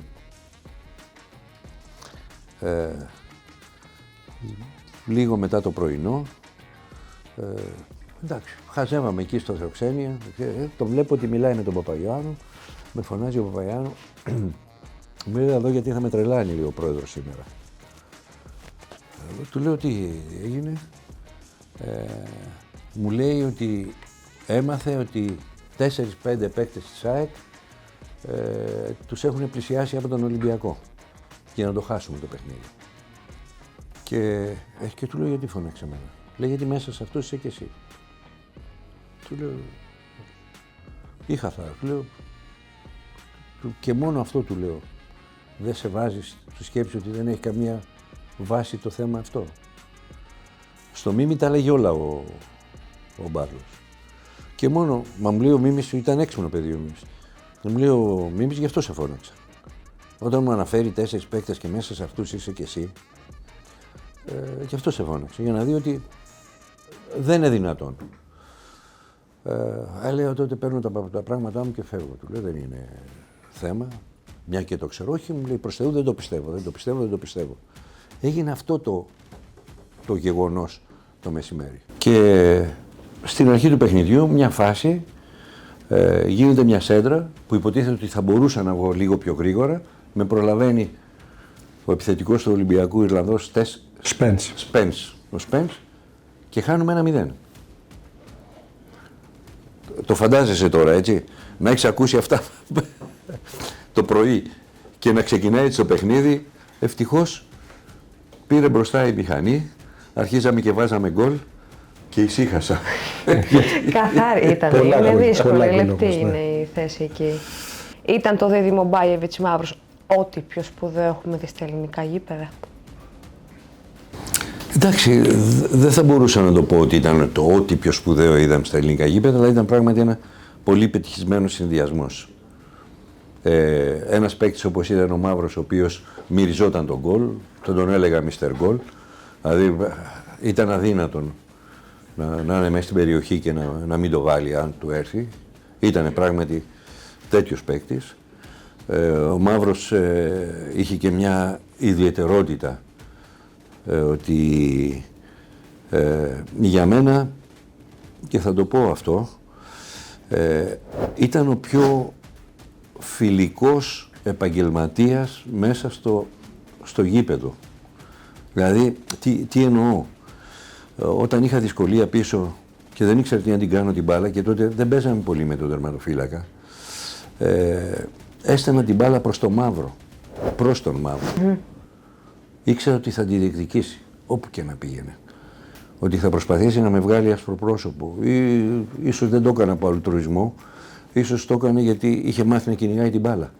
Αλλά για μένα ήταν ένα τρόπος να διαφυγείς από το λάθος ή από τη λάθος παλιά. Ναι. Υπήρχαν παίχτες οι οποίοι, παρόλη την φιλικότητα που είχες μαζί τους, μπορεί να τους την πέταγες την μπάλα 2 μέτρα μακριά τους και να διαμαρτυρόντουσαν. Ο Θωμάς τα έτρεχε, ήταν δηλαδή πολύ... Αλτρουιστής. Δηλαδή, για την μπάλα. Ήτανε, ναι. Θεωρώ ότι βοηθούσε δηλαδή το συμπαίκτη του, πολύ συναδελφικός.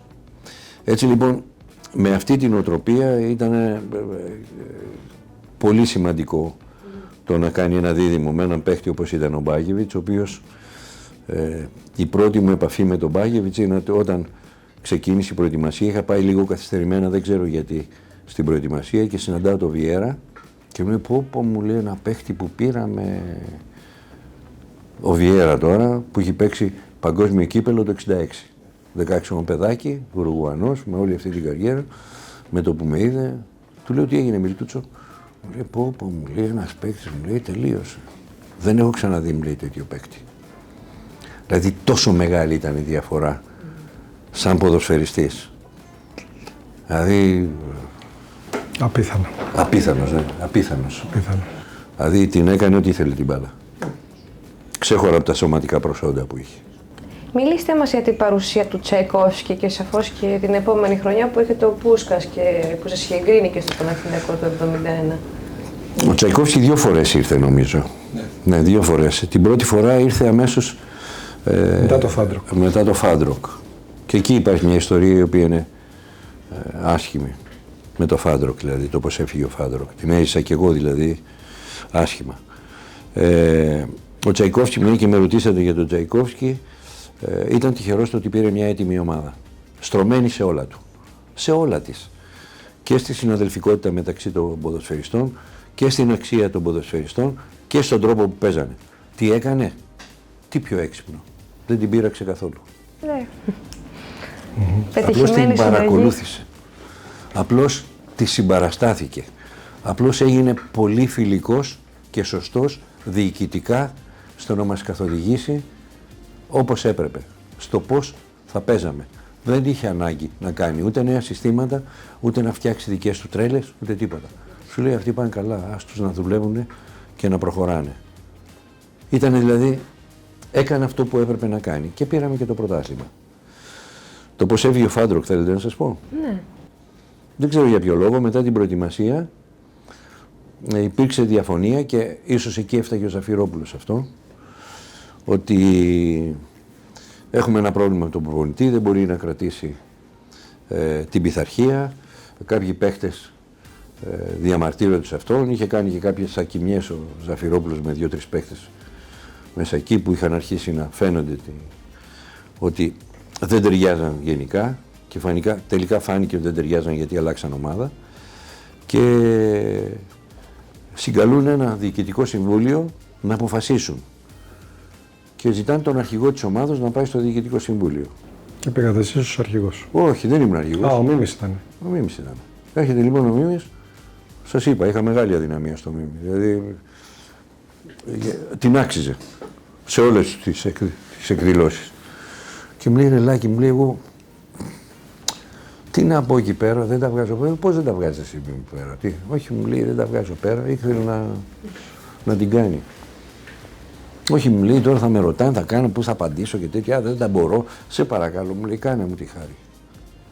Και έκανα αυτό το λάθος. Πήγα εκεί και προσπαθούσα να δικαιολογήσω τον προπονητή.